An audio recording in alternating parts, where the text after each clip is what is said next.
Heart touching love story Aditi और अजय की है। दोनों एक दूसरे से हद से ज़्यादा प्यार करते थे। हर पल साथ रहना, घूमना फिरना और घंटों फ़ोन पर बात करना दोनों के लिए आम बात थी। दोनों एक दूसरे के बिना एक दिन भी नहीं गुजारा कर पाते थे। दुनिया की नज़र में वह प्रेमी जोड़े की तरह थे, पर उन्होंने एक दूसरे को कभी प्रपोज नहीं किया था। दोनों एक दूसरे को अपना बहुत अच्छा दोस्त समझते थे और ऐसे ही वक्त गुजरता चला गया। दोनों एक दूसरे के साथ इतने खुश थे कि उनको कभी और किसी की ज़रूरत नहीं पड़ती थी। हमेशा एक दूसरे के साथ वक्त गुजारना करते थे। एक दिन सुबह से लेकर शाम तक आदिति अजय को कॉल और एसएमएस करती रही, पर अजय का कोई रिप्लाई नहीं आया। आदिति बहुत परेशान और बेचैन हो गई थी। सुबह से उसने अजय को ना जाने कितने कॉल और एसएमएस किए, पर उसका कोई जवाब नहीं मिला। आदिति को कुछ समझ नहीं आ रहा था वो क्या करे। देखते देखते रात के 2 बज गए। आदिति ने ना खाना खाया और ना उसको नींद आ रही थी। उसके मन में बस एक ही बात घूम रही थी, आखिर अजय उससे बात क्यों नहीं कर रहा है। आदिति ने एक लास्ट एसएमएस किया, अगर मैं तुमको इतनी बुरी लगती हूँ तो अब मैं तुमको दोबारा कभी एसएमएस या कॉल नहीं करूँगी।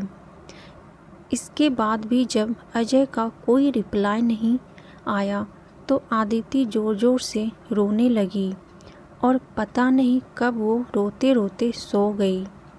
दूसरे दिन जब आदिति की आँख खुली तब उसने सबसे पहले फ़ोन को उठाया और देखा उसमें एक मिस कॉल थी जो अजय की थी।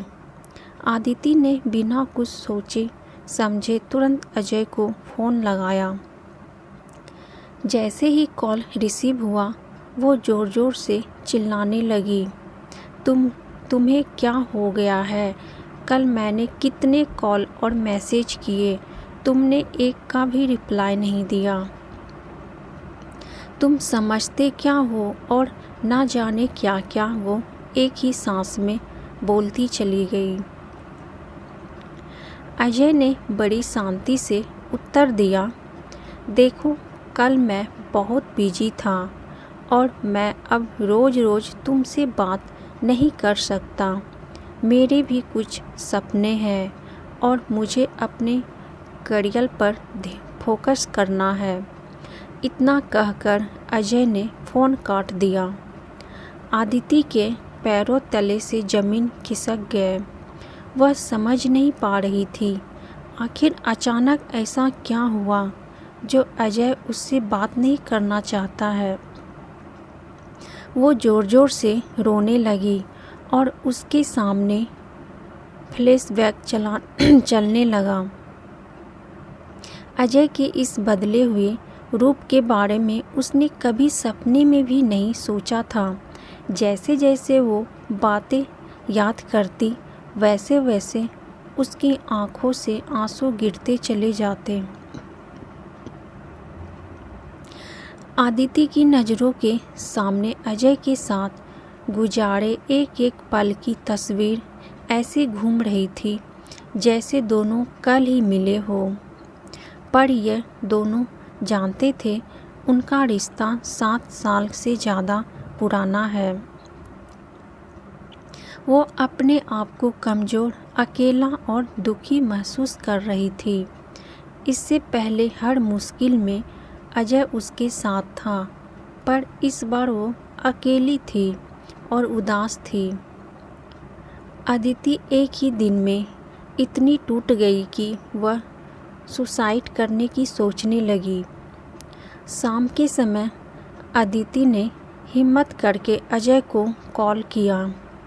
अजय ने फ़ोन उठाते ही कहा, मैं अभी बहुत बिजी हूँ, तुमसे बात नहीं कर सकता, सॉरी, और फ़ोन रख दिया। अदिति के नंबर से रात 8 बजे अजय को फ़ोन आता है।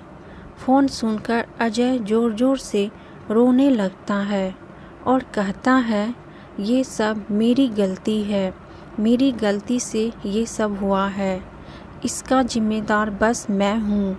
और रोते हुए घर से हॉस्पिटल के लिए निकल जाता है। यह कॉल अदिति की माँ ने किया था, क्योंकि अदिति का एक एक्सीडेंट हो गया था और हॉस्पिटल में अदिति अजय का नाम ले रही थी। जैसे ही अजय हॉस्पिटल में पहुंचता है, अदिति की आंख खुलती है और वह कहती है, आखिर मैंने ऐसा क्या किया था जो तुम मुझसे बात नहीं करना चाहते? तुम्हारे बिना मैं जी कर क्या करूँगी? मुझे मर जाने दो। अजय की आंखों से आंसू गिरने लगते हैं और वह कहता है, गलती तुम्हारी नहीं, किस्मत की है। मेरे दिल में छेद है और मैं बस कुछ ही दिनों का मेहमान हूँ, इसीलिए मैं तुमसे दूर जाना चाहता था ताकि तुमको दुख ना हो। अदिति अजय का हाथ पकड़कर मुस्कुराती है और आंखें बंद कर लेती है। अदिति के चेहरे पर सुकून झलकता है और वह अपनी आखिरी सांस अजय के साथ लेती है। थोड़ी ही देर में अजय को हार्ट अटैक आ जाता है और अजय भी दुनिया छोड़ देता है। वही बहुत किस्मत वाले लोग होते हैं जिनको इस संसार में सच्चा प्यार मिलता है, और उससे ज़्यादा किस्मत वाले वो होते हैं जो पूरी ज़िंदगी साथ गुजारते हैं, दोनों का साथ साथ जीते हैं और साथ साथ मर जाते हैं। तो कैसी लगी दोस्तों आप सबको ये लव स्टोरी? अगर अच्छी लगी तो वीडियो को लाइक, शेयर, कमेंट और सब्सक्राइब कीजिएगा, और ऐसे ही कहानी सुनने के लिए बेल आइकन को प्रेस कर दीजिएगा, ताकि जैसे ही हम कहानी डालें आप तक पहुंच पाए। फिर मिलती हूं एक ऐसे ही लव स्टोरी और मज़ेदार कहानी के साथ। तब तक के लिए बाय बाय, थैंक यू।